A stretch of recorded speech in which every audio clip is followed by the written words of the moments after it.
Olá, sejam todos bem-vindos a mais um podcast de Trianon, o podcast do portal Leia Já. E hoje o nosso assunto é música. A gente recebe aqui o poeta, cantor, compositor e vocalista da banda Fim de Feira, Bruno Lins, meu querido. Muito obrigado pela sua presença. Ô, meu amigo, como é que você tá? Tudo jóia? Te agradecer demais pelo convite e estamos aí para poder falar de tudo que está acontecendo agora aí com essa retomada, né, dos trabalhos. Estamos aqui à sua disposição. Cara, vamos começar de um lançamento recente. Já são 18 anos de Fim de Feira, velho. 18 anos, velho. Já pensou? Rapaz, a gente Esses tá ficando velho, viu? esses cabelos brancos aqui já denunciam, né, velho? 18 anos de história. Fim de Feira começou em 2004. E o tempo passou muito rápido, velho. Tirando 2 anos de pandemia aí, né? São 16, 2 anos parado. Mas esse ano a gente comemora 18 anos de história da banda. Quando a gente começou lá atrás, em 2004, com a proposta de fazer um forró autoral, juntando as coisas da poesia da nossa terra, da poesia do Nordeste, do Sertão, junto com os ritmos tradicionais que a gente tinha mais intimidade, mas tudo numa coisa muito assim, despretensiosa, muito na brincadeira, né? Depois o bicho foi pegando, a gente começou a lançar discos, fazer mais trabalhos autorais, ser convidado para shows e tudo mais. E a gente acabou se profissionalizando meio que na marra mesmo, sabe? E estamos aí até hoje, 18 anos de história, e estamos aqui para contar um pouco disso. Por falar nisso, para comemorar esse aniversário, vocês lançaram um documentário que se chama Nós e Nossos Mestres. Conta aí como é que foi essa ideia de criar assim. No meio da pandemia, a gente estava muito sem saber o que fazer, né? Eu acho que toda a cadeia produtiva da música, dos artistas e tal, o pessoal que ficou sem trabalho, sem emprego, sem show, sem nada. Então todo mundo estava meio que buscando uma possibilidade de se reinventar, né? E eu fui procurar um patrocinador, que é a Copergás. Fomos lá, batemos na porta deles e fomos atrás de qualquer coisa, assim. Eles disseram, a gente tá querendo produzir alguma coisa para poder, de certa forma, manter a banda, de fazer alguma coisa circular mesmo, assim, nesse período de pandemia e tal. E queríamos alguma ajuda de vocês. E eles sugeriram, traga um projeto pra gente que possa falar da banda e falar também com a conexão das coisas com a cultura de Pernambuco, que são bandeiras que estão muito evidentes lá dentro do escopo do patrocínio deles. E traga aqui pra gente. Então eu tive a ideia de poder fazer um documentário, não falando sobre os 18 anos do Fim de Feira, porque ainda é muito pouco tempo, né? Assim, apesar de já ter uma história, ainda é muito pouco tempo de história para contar. Mas principalmente contar a nossa história através de um fio condutor, que seria o fio condutor dos caras que ensinaram a gente a fazer aquilo, sabe? Das pessoas que a gente ouvia no rádio, que lia nos livros, que ouvia nas conversas do interior. Meu pai é de Monteiro, na Paraíba, de uma região onde surgiu, ali no Cariri paraibano, uma boa parte da cantoria de viola, que a gente entende hoje como a cantoria dos repentistas, né? Dos repentistas lá do sertão. Então a gente sempre teve uma conexão muito forte, desde cedo, com esse material, com a poesia oral sertaneja, sabe? Então a ideia desse documentário era poder contar a nossa história a partir da música, do cenário do recorte musical que influenciou a história da banda, de personagens que ainda estão vivos, né? E que por si só contam também a história de outros personagens que não estão mais aqui, e também entrar nesse universo da poesia oral, da poesia sertaneja, da poesia do repente. Então, montamos um documentário chamado Nós e Nossos Mestres, onde a gente passou por algumas regiões de Pernambuco e da Paraíba, fomos até Caruaru, fomos para a região do Pajeú, que é aquela região onde a cantoria de viola e a poesia é muito presente, né? Fomos até Serra Talhada, que também fica no Pajeú, mas para conversar com outros personagens. E o fruto disso tudo foi justamente o documentário Nós e Nossos Mestres, que a gente lançou recentemente, já está disponível no YouTube.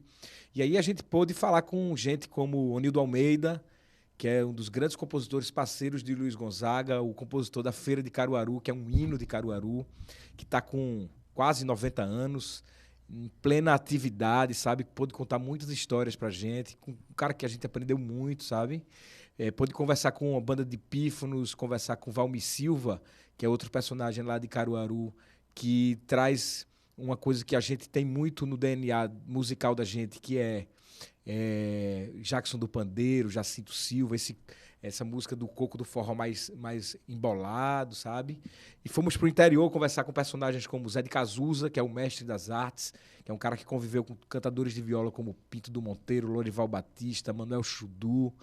E fomos até Serra Talhada, como eu falei também, conversar com Arcisão, que é um dos grandes mestres do forró, responsável por uma revolução na década de 70 e 80, no estilo, que é uma coisa que permanece até hoje. Então, o documentário ele conta um pouco dessa história, que é a nossa história, mas muito mais a história desses mestres e desse legado da cultura, da poesia e da música de Pernambuco, que com certeza não tocou só na gente, com certeza fez a cabeça de toda uma geração aí, antes e até posterior à nossa. Agora, bicho, isso deve ter dado um trabalho gigantesco, né? Como é que foi a produção disso aí? Foi vocês mesmos que produziram? Quem dirigiu? Quem produziu? A gente não tinha muito recurso, conseguiu um recurso muito pequeno e... pior coisa do mundo é você querer se meter numa coisa que você não conhece. Por exemplo, a gente entende de música. Eu sei o que é entrar no estúdio, gravar, tempo de estúdio e tal, não sei como. Mas quando você vai entrar no audiovisual, já é outra questão, né? Porque envolve outro tipo de recurso, outro tipo de produção, né? Outra linguagem. E nós não somos oriundos, eu não sou oriundo do audiovisual. Mas a gente pôde juntar uma equipe pequena, mas muito eficiente. A gente já tem, Geraldo, já tinha um contato muito firme, muito forte com esses personagens, sabe? A gente nunca perdeu o contato desse pessoal.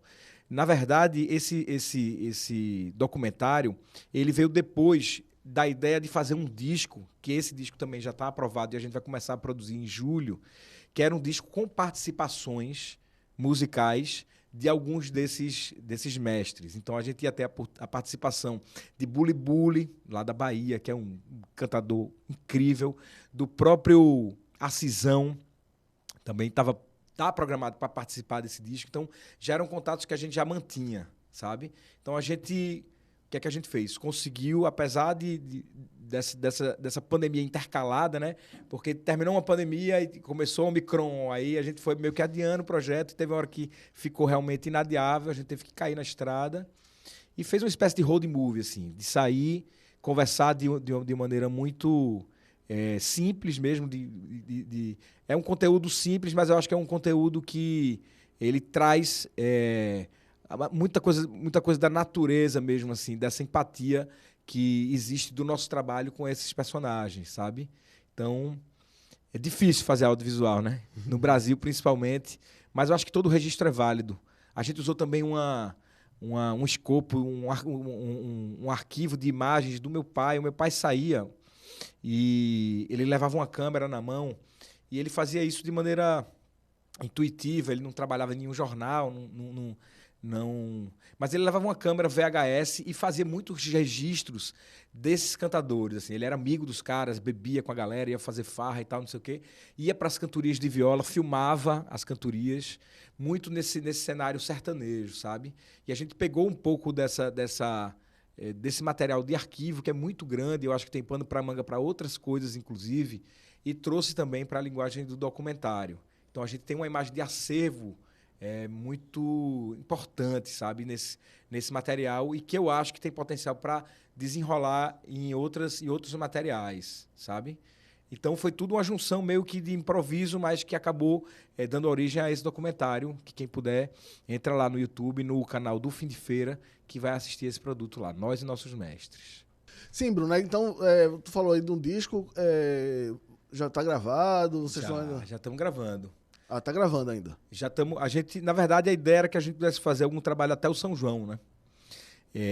Mas o que é que aconteceu? A gente conseguiu viabilizar alguns projetos, mas com essa coisa da retomada, a gente acabou não conseguindo realizar eles efetivamente, entendeu? Então a gente tinha que finalizar esse documentário, que a gente já tinha um prazo, já limite para poder fazer, e acabamos não conseguindo pegar no material do disco para lançar nesse período junino.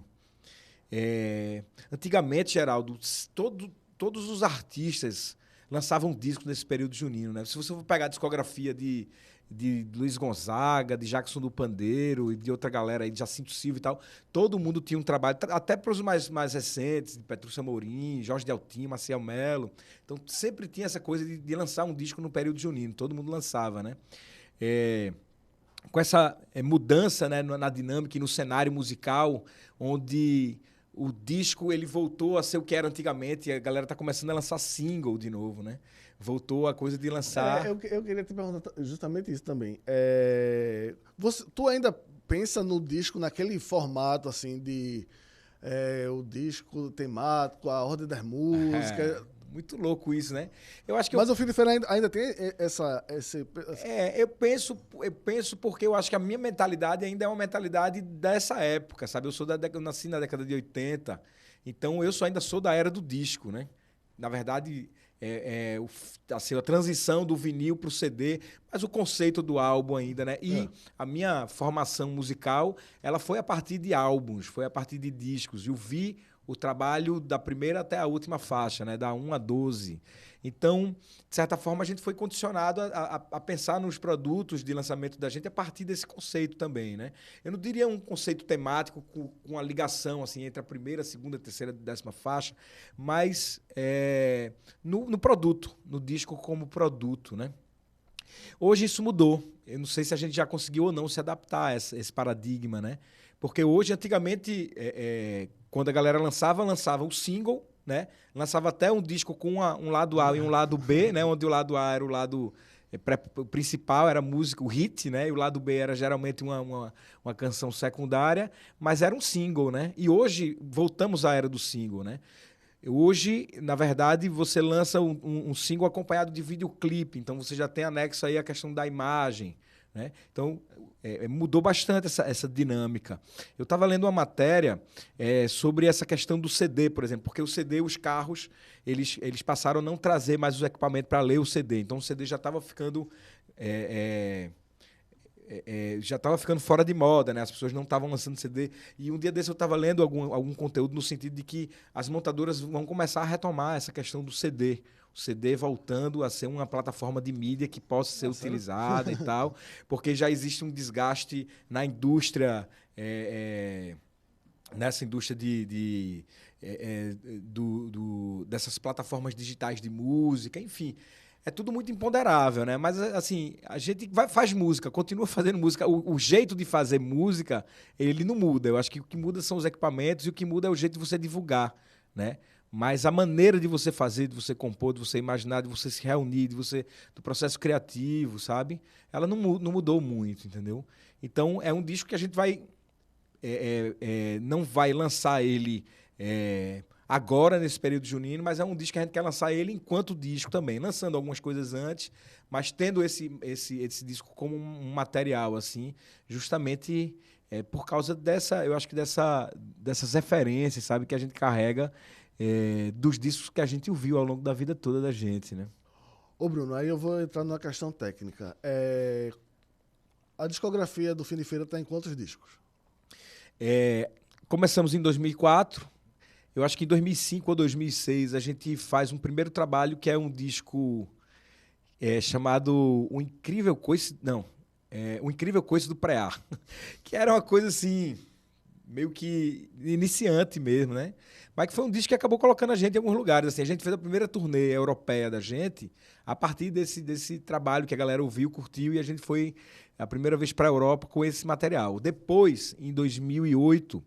Aí eu acho que é o primeiro disco realmente autoral, inteiramente autoral, que a gente lança, que chama-se A Revolução dos Pebas.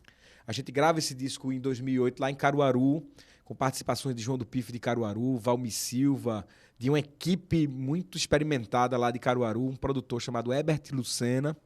E em 2009 a gente concorre e ganha o Prêmio da Música Brasileira com o melhor grupo regional, com esse trabalho. E aí, a partir disso, a gente abriu meio que as portas assim e começou realmente a criar um trabalho mais profissional.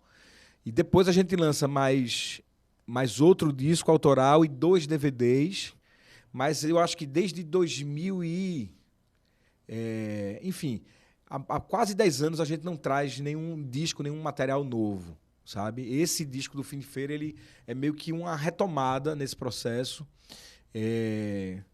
Teve um tempo que eu fui trabalhar um pouco o meu disco solo, eu fiz 2 discos solo, cuja temática foge um pouco desse território do forró e tudo mais. E aí, nesse período, eu fiz 2 trabalhos solo, que estão disponíveis também nas plataformas digitais, que são os discos Vereda Caminho e o mais recente, Vou Deixar Pra Chorar Depois. E agora é uma retomada, sabe? A gente está aproveitando essa coisa de poder voltar a tocar, poder voltar a fazer show, poder voltar a realizar os projetos, para poder também dar uma retomada nesse repertório autoral de forró da banda, refletindo um pouco dessa experiência que a gente conquistou ao longo desse tempo todo. Mas aí a pergunta técnica que eu ia te fazer era assim, a diferença do Bruno Lins em 2005 para o Bruno Lins agora no estúdio. É uma diferença enorme, velho. Pô, você pega as coisas assim. Eu tenho vergonha, assim, até de ouvir algumas coisas, mas assim, eu acho que é tudo meio que parte do processo, sabe? Porque quando você vai pro estúdio, assim, com o tempo, você por exemplo, você vai se percebendo mais, assim, você vai amadurecendo, isso é normal, né? Eu não canto hoje como eu cantava antigamente. Hoje eu consigo ter muito mais recursos. Isso foi a experiência que você vai tendo em estúdio, na parte técnica mesmo, assim, de você conseguir entender a parte técnica dos equipamentos e do processo de gravação e tudo mais. E essa coisa de você se ouvir e saber o caminho que você vai caminhar, sabe? Por outro lado, eu acho que às vezes, quando você começa a trazer para o trabalho um tipo de experiência que você acha que pode mexer muito naquilo ali, você acaba um pouco saindo da coisa mais natural, sabe? Hoje, eu já fiz discos, por exemplo, sem recurso nenhum, com muito poucos recursos. Sei lá, o primeiro disco da gente custou R$5.000. Depois a gente fez um disco de 50 e o resultado vendo assim em retrospectiva, que esse disco de R$5.000 deu pra gente, foi muito melhor, sabe? Foi muito melhor, porque era um processo mais espontâneo, era um processo que a gente precisava ser mais criativo para fazer as coisas. Às vezes um orçamento muito grande pode dar a possibilidade de você fazer um trabalho mais bem feito, mas do ponto de vista da criatividade e do improviso, aquilo pode faltar, sabe? Então, eu acho que hoje, a maior experiência que a gente ganhou ao longo desse tempo foi que as pessoas, o que eu acho que Dominguinhos falava isso, fazer o fácil é muito difícil. O fácil, o simples, sabe? Então a gente está nessa busca eterna, meio que minimalista até, de entender o processo, até porque o forró não tem muito mistério, não, entendeu? O forró, o beabá, a cadência, a história, quem começou a fazer aquilo ali, começou a fazer de uma maneira muito espontânea, assim, sabe? De uma ligação muito direta, assim, com o universo mesmo, sabe? Então, eu acho que esse foi o grande legado. E é uma coisa que eu quero começar, que a gente quer começar a aplicar nesses trabalhos, assim, sabe? Da espontaneidade. E essa escola do improviso, a escola do repente, da coisa de você conseguir se virar rapidamente com pouca coisa, eu acho que ela é fundamental para a história da música, assim. Tem muitos trabalhos musicais assim que eu ouço como disco, como produto, e que você vê que aquilo ali, às vezes, foi gravado de uma maneira simples, sem muito recurso, mas tem muita alma, tem muito, sabe? Tem muito recurso humano, sabe? Do que recurso material. Então, eu acho que toda essa inovação técnica chegou para melhorar as coisas também, mas a gente não pode perder de vista essa naturalidade, a importância da naturalidade do processo, sabe?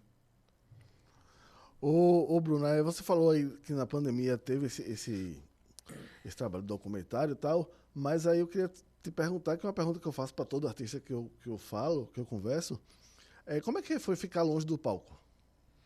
Foi terrível, né? Foi terrível, sim. Muito, na verdade, eu acho que o que aconteceu aí foi que acabou mexendo com o processo criativo de muita gente. Você pode ver que por exemplo, eu estava há muito tempo sem compor absolutamente nada, assim. Sem vir nenhuma inspiração na cabeça, sabe? Sem chegar a nenhuma música e tal. E nessa época da pandemia, eu não sei se é coisa do ócio criativo mesmo, assim, sabe? Ou essa coisa da tensão do momento, de você estar sendo bombardeado o tempo todo, assim, pela possibilidade de tudo se acabar de uma hora para outra, as pessoas morrendo, as pessoas adoecendo, a economia parando,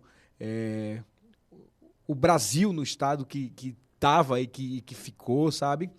Então, eu acho que tudo isso serviu um pouco de estímulo e de incentivo para muita gente produzir. E eu consigo ver isso em muitos trabalhos assim, de colegas e tal, de gente que voltou a fazer coisa, produzir coisas, porque saiu um pouco dessa zona de conforto, sabe? Eu fiz um disco com letras totalmente ligadas à temática da pandemia, que não tá dentro do repertório do Fim de Feira, mas eu acabei fazendo um disco aí de 10 faixas, contando um pouco desse momento. Mas também é diferente, Geraldo, porque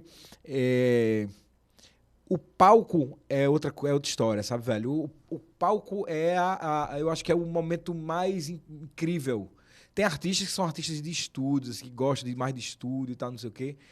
Mas a gente, velho, gosta de palco. E não é só o palco, é você viajar, você pegar um carro, pegar uma van, juntar com a banda que são seus amigos e tal, sair para fazer um show, depois vai curtir, depois fica no hotel, vai trocar experiências e tal. Sabe, essa lida do artista, a vida do artista tem uma dificuldade muito grande, mas também tem essa coisa que é uma gratidão mesmo da profissão, que é a gente poder andar, viajar, conhecer gente, conhecer cidades, conhecer destinos, conhecer lugares, tocar, fazer a alegria das pessoas, sabe? Tem o fel e tem o mel. A dificuldade de você ser artista é essa, mas a parte boa é você estar tocando na estrada, se divertindo e divertindo as pessoas. E isso também foi tirado da gente nesse período, sabe? De maneira que agora, quando a gente começou a poder voltar a tocar, a gente voltou com tudo, velho. E aí, tomara que dê tudo certo para que a gente não precise parar mais uma vez, sabe?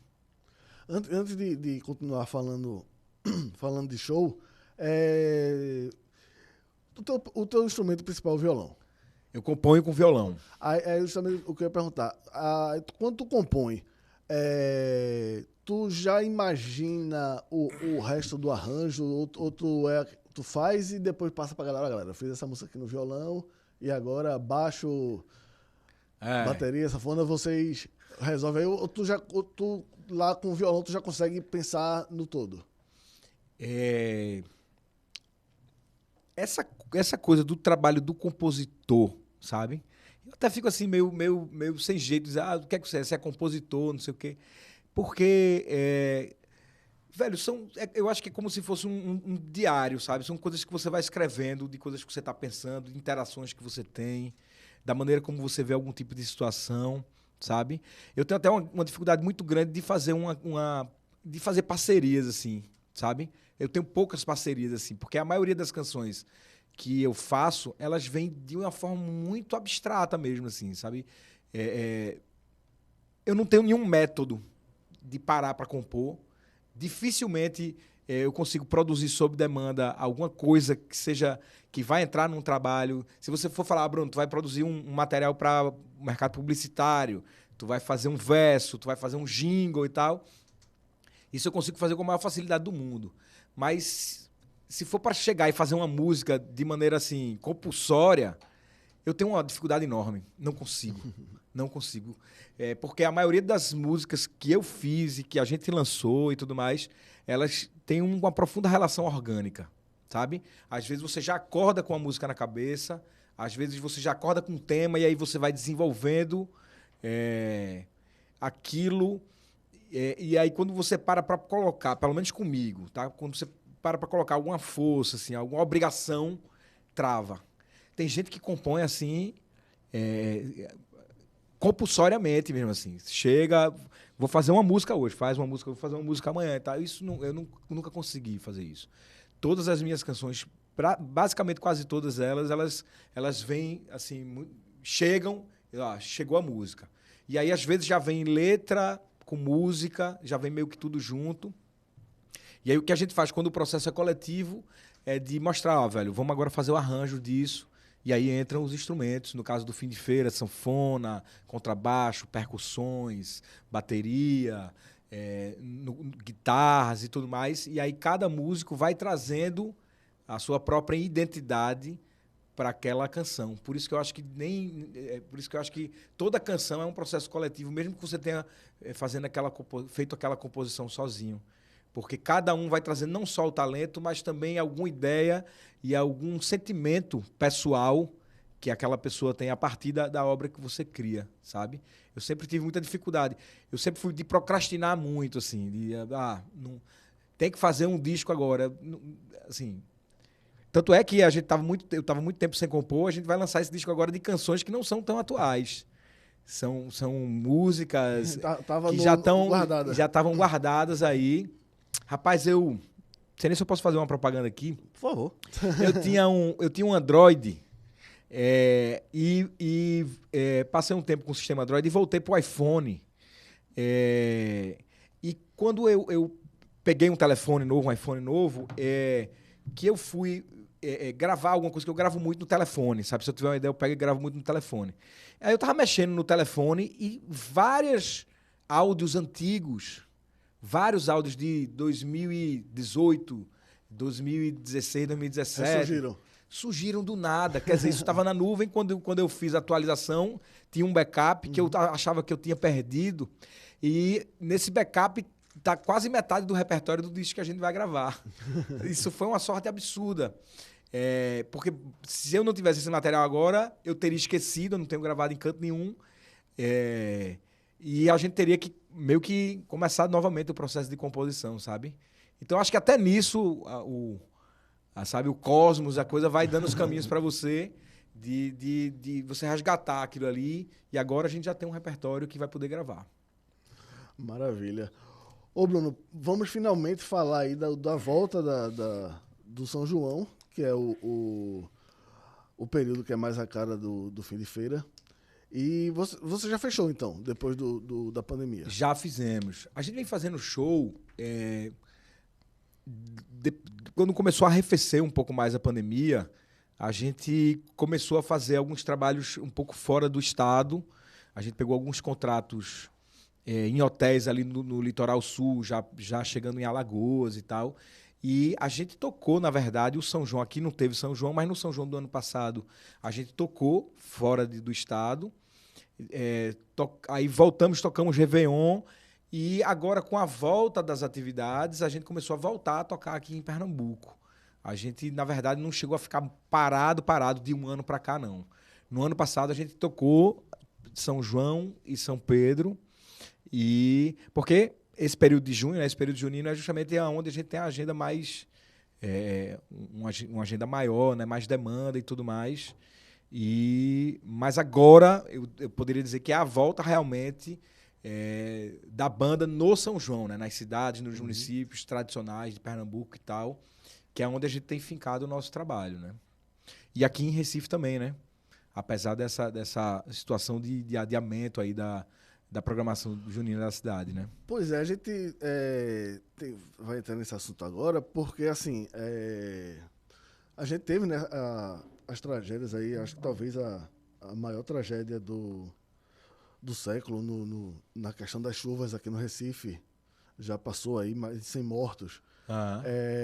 E no meio dessa crise toda, o prefeito João Campos do Recife, ele anunciou o adiamento do primeiro cancelamento do São João para tirar recursos da festa para ajudar as vítimas da chuva. Depois, eu não sei em que pé tá, mas eu vi alguns vereadores do Recife dizendo que teve uma reunião com o secretário de Cultura e ele garantiu que vai ter São João e talvez ainda no primeiro semestre. Então, assim, no dia que a gente está gravando esse programa aqui, ainda está um negócio meio confuso.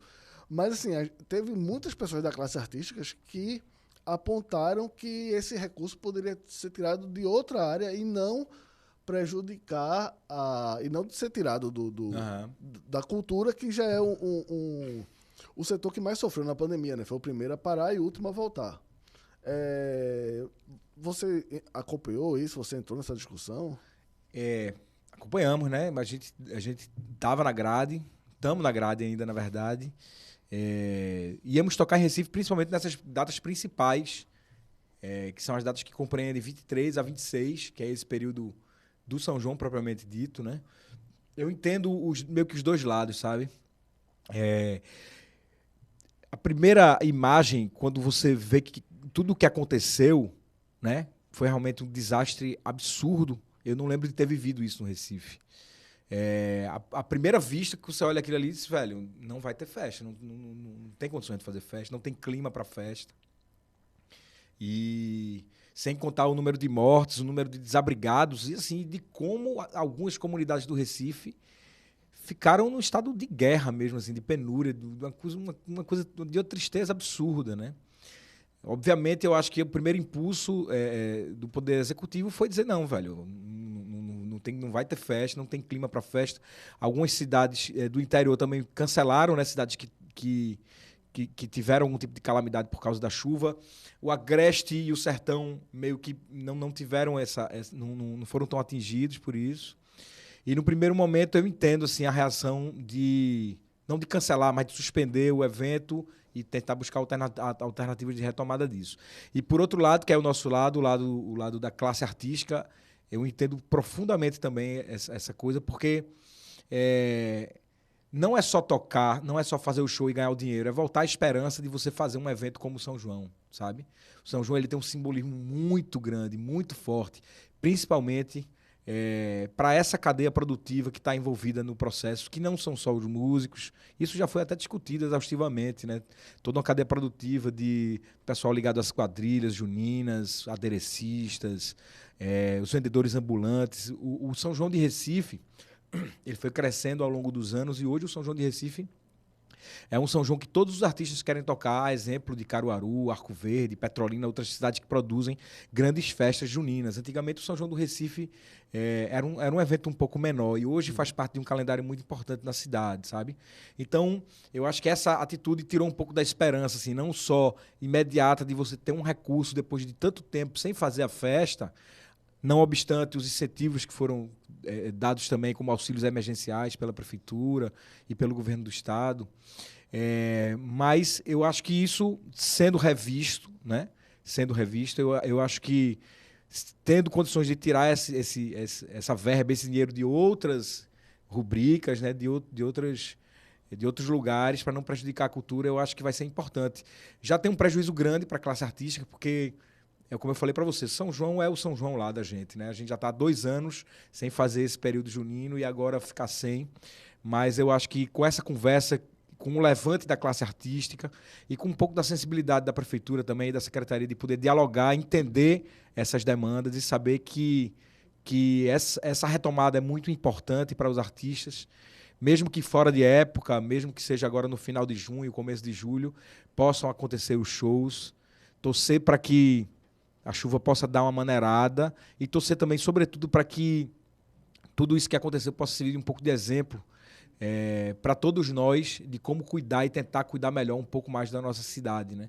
Recife é uma cidade super problemática, historicamente problemática, com problemas de chuva por vários e vários motivos, e eu acho que isso pode ser um paradigma para que o poder público possa olhar com mais sensibilidade para que tragédias como essa não voltem mais a acontecer, né? Verdade. Bruno, vamos voltar aqui para temas mais a menos. Vamos.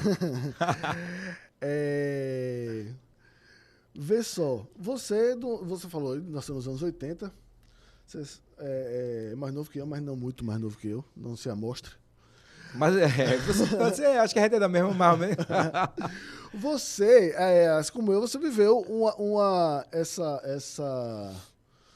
essa fase da música pop pernambucana, do surgimento ali, né? De Mangue Beat e depois daquela segunda geração. E mesmo fazendo uma música mais regional, mais popular, fica bem, pelo menos, me corrija se eu estiver errado, mas fica bem óbvio que você tem uma influência na música pop. Tem, com certeza. O que você ouvia além do forró? Forró é pop. Sim, também, né? Claro. O forró é pop demais. Se você for pegar a construção do forró, assim, como o forró surgiu enquanto um produto...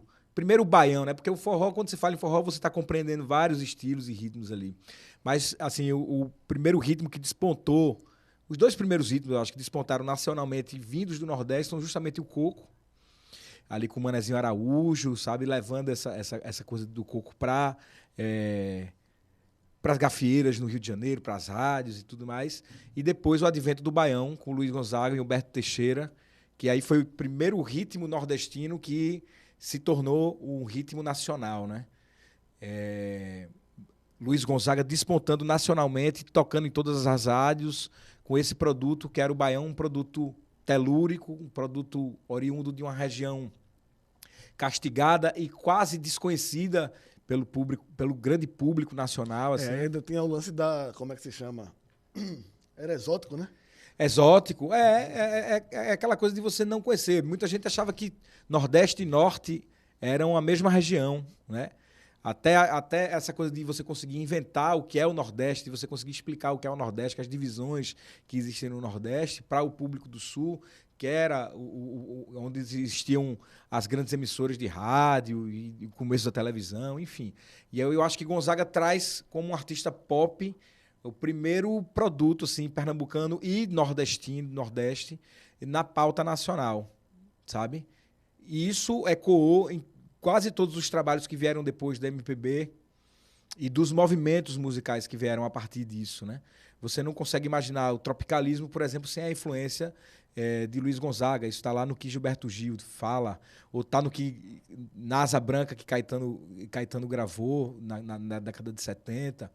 E depois, esses movimentos da década de 70, que eram movimentos pop também, movimento de grude, e aí surge também Alceu, Geraldo Azevedo, que foram referências também nessa caminhada da gente, também com essa conexão muito forte do cancioneiro popular, da palavra, do verso, junto com essa dinâmica de uma música regional, mas que conversa também com outras coisas no mundo inteiro, sabe? E a gente vem assimilando isso ao longo de toda a vida da gente. E quando chega o movimento Mangue, né? Que aí pega realmente de jeito. Eu acho que esse ano, não sei se são 20 anos, não sei se é da morte de Chico Science ou se é do surgimento. Eu acho que são 25 anos do surgimento do Mangue Beat. Ou é 35 anos? Acho que são 30. Eu acho que são do Mangue, né? Porque Chico Science morreu em 97. 97, não é isso? Talvez sejam 25 anos, né, Chico Science? Pronto. Então, vamos lá, são um pouco mais de 2 décadas, né? E 25 anos do movimento Mangue. Então, eu tinha ali por volta de, sei lá, 15, 16 anos quando isso aconteceu pra gente, né, velho? E aquilo era tudo realmente... falava muito pra gente porque era isso. Se você for pegar... Chico, ele ouvia, sei lá, ele ouvia R&B, ouvia o rap e tal, não sei o quê, mas aquela batida era batida de coco, velho. Sabe? O jeito dele cantar, de se expressar, a parte cênica daquilo ali, sei lá, remete a Jackson do Pandeiro e outros mestres da tradição, sabe? Então, eu acho que o Nordeste sempre fez essa coisa de conseguir fazer essa junção, sabe? Do que é nosso com o que está rolando no mundo todo. E por isso que é tão especial. Então, isso fez a cabeça da gente, com certeza.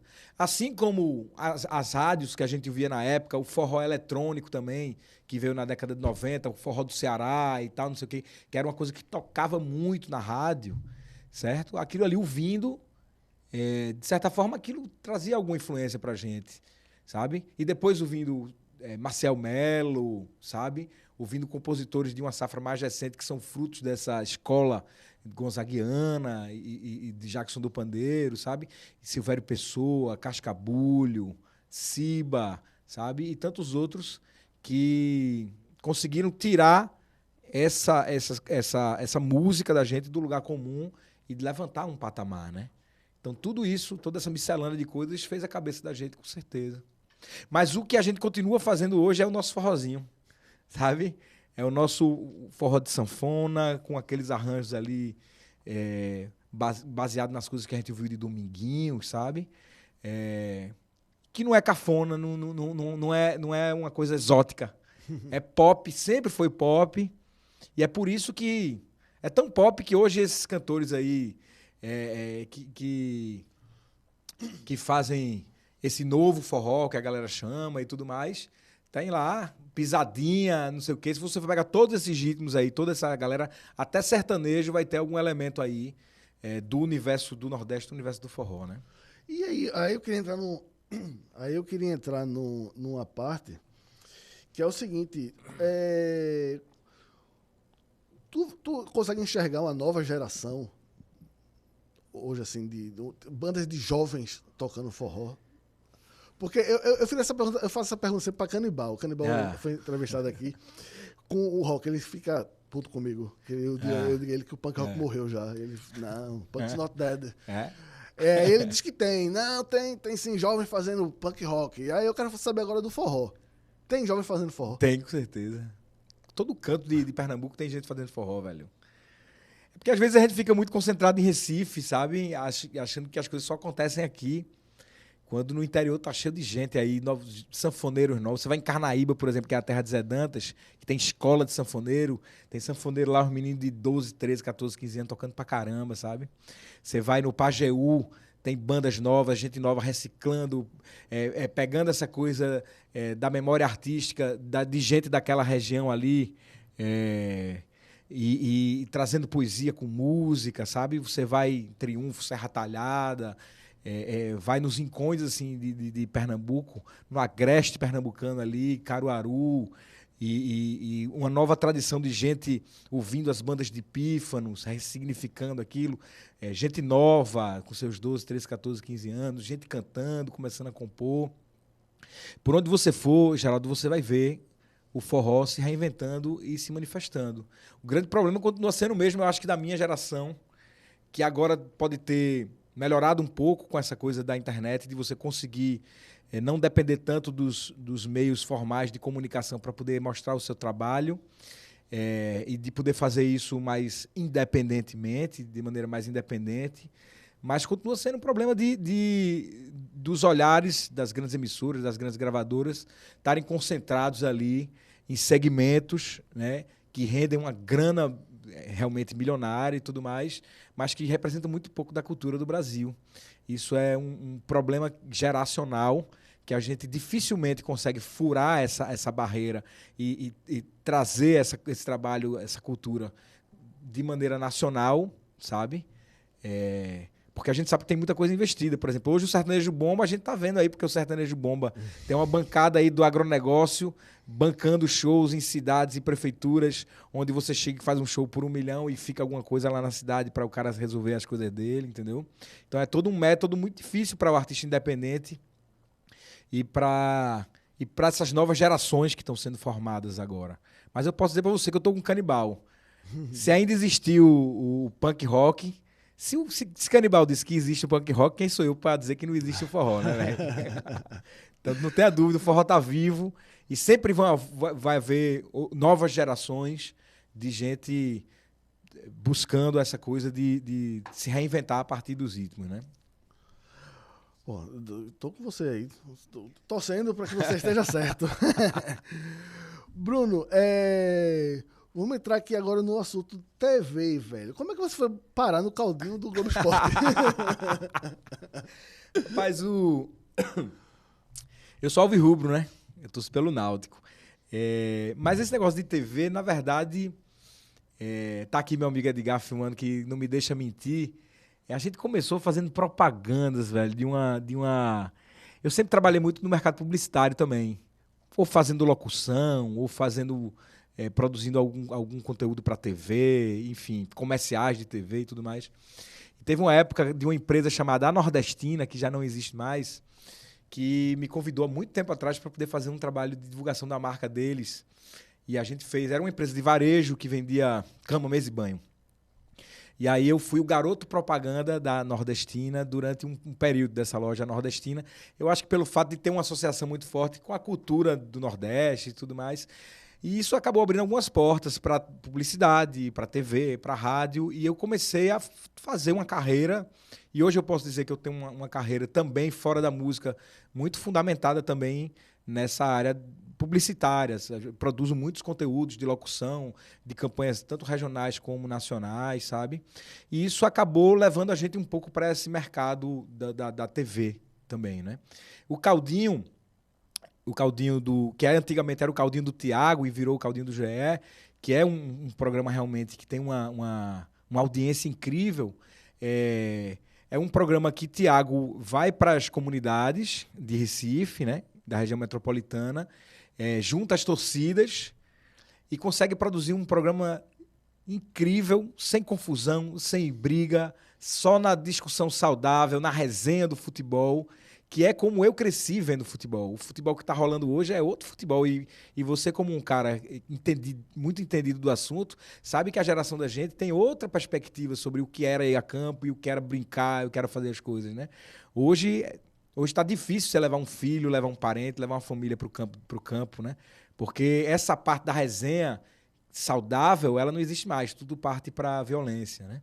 Mas esse programa consegue fazer isso nas comunidades. E são comunidades periféricas, comunidades pobres, que vivem de emergência realmente, com pessoas que vão lá mostrar quem elas realmente são, a alegria, a criatividade, a resenha, a brincadeira do futebol.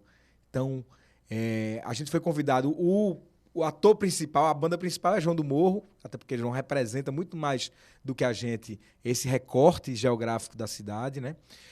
E aí João, a agenda dele estava bombando, algumas vezes ele não podia fazer, e a gente entrava ali como backup, e a gente começou a fazer. E aí a gente pegava essa coisa da resenha, da rodada, né? O Sport perdia, o Náutico perdia. Sempre quando perde é mais resenha. Eu percebi isso. Quando os 3 perdem, é bom quando ganha 1 e 2 perdem. Sempre funciona melhor assim a resenha, sabe? E aí a gente fazia músicas, paródias, e ia nas comunidades e fazia isso. E isso já tem, cara, eu acho que, sei lá, 3, 4, 5 anos, ou mais até, que a gente vem fazendo esse caldinho, que aí é uma coisa muito bacana, porque a gente reúne 2 coisas que eu, particularmente, sou muito fã e que conseguem genuinamente trazer a coisa popular para dentro, que é a música e o futebol. São 2 grandes movimentos culturais incríveis, de um alcance, de uma abrangência impressionante. Eu estava contando para você aqui nos bastidores que eu fui fazer um trabalho no sertão agora, passamos 12 cidades andando, e eu chegava nas cidades mais distantes aqui do Recife, e o pessoal vinha me dizer, ó, eu te assisto lá no programa, eu te vejo lá no Caldinho e tal, não sei o quê. Em Exu, terra do Rio Gonzaga, o pessoal assistia o Caldinho, sabe? Então, eu acho que são 2 grandes paixões que eu tenho, a música e o futebol, e principalmente porque a partir disso a gente consegue se comunicar com o povo, se comunicar com gente, sabe, velho? E eu acho que não tem nada mais incrível do que você conseguir fazer um laço direto, uma ligação direta com o povo. Agora, tu me garante mesmo que ninguém nunca estilou uma daquelas tuas paródias, não? Estilou muito, né? Estila bastante, né? A gente tenta fazer uma coisa, até porque é um produto para todas as idades, né? Tem criança que assiste aquilo ali. Então a gente tenta manter um pouco, como é que eu posso dizer? O decoro. Porque tem o lado proibidão da coisa também que acaba a gente acaba não colocando pro ar. Mas é como eu disse pra você, estilar, tu me estila e estilar faz parte, né? Estilar faz parte. Eu, como torcedor do Náutico, que já tenho sofrido muito ao longo dos anos, sendo da década de 80, né? Apanhamos muito. Então eu aprendi a sofrer e aprendi a respeitar a resenha, a curtir a resenha, quando a resenha é comigo. De maneira também que, quando a gente tira uma resenha com o adversário também, a gente sempre espera que seja respeitada dentro dessa coisa do respeito entre as torcidas, né? Maravilha. Bruno, meu velho, é o seguinte, acabou aqui a nossa conversa. Meu irmão, podia ficar 2 horas massa. Aqui, mas você tem compromisso também que eu tô ligado. Tem, mas aí você que fala aí, deixa eu ver, o pessoal já tá ligando aqui, mas tá tudo certo. E é o seguinte, para não te atrapalhar aqui, onde é que a gente acha o Fim de Feira? Instagram, YouTube, Spotify, como é que a gente acha? @Fim de Feira Banda no Instagram. Lá no Spotify tem os 2 discos da gente, que são A Revolução dos Pebas e De Todo Jeito a Gente Apanha. São os 2 discos de carreira que estão disponíveis lá. Nosso canal no YouTube, Banda Fim de Feira, no canal do YouTube. Assistam ao documentário Nós e Nossos Mestres. A partir de julho, a gente já vai estar começando a lançar novos conteúdos dessa produção que a gente vai fazer do disco. A gente também já tem um projeto aprovado de fazer um registro audiovisual de um show ao vivo, que também vai remontar a toda essa história da banda, que a gente ainda vai produzir e lançar esse ano. Então, no segundo semestre vai ser um tempo de retomada dos trabalhos da banda Fim de Feira. E a gente espera que essa audiência de vocês possam também, quem não conhecia o trabalho da gente, entrar em contato com ele e ficar ligado também na nossa agenda junina, que a gente deve estar soltando aí daqui para o final da semana. Então a gente vai estar em Recife, vai estar em Caruaru, vai estar na Paraíba, vai estar em outras cidades aí no interior de Pernambuco e convidando todo mundo para conhecer o nosso trabalho e, se possível, também conhecer o show da gente. E te agradeço demais a oportunidade de estar aqui no Trianon, né? Que é essa coisa histórica do Recife, né? Essa coisa de poder trazer o recifense e as pessoas para poder falar a sua história, contar a sua história. Eu fico muito lisonjeado. Te agradeço muito. Ô, meu irmão, eu que te agradeço aí a presença. E você que está nos assistindo, se inscreva no canal do Leia Já, curta, compartilhe, ative notificação, todas essas coisas aí que você sabe. Valeu, até o próximo programa.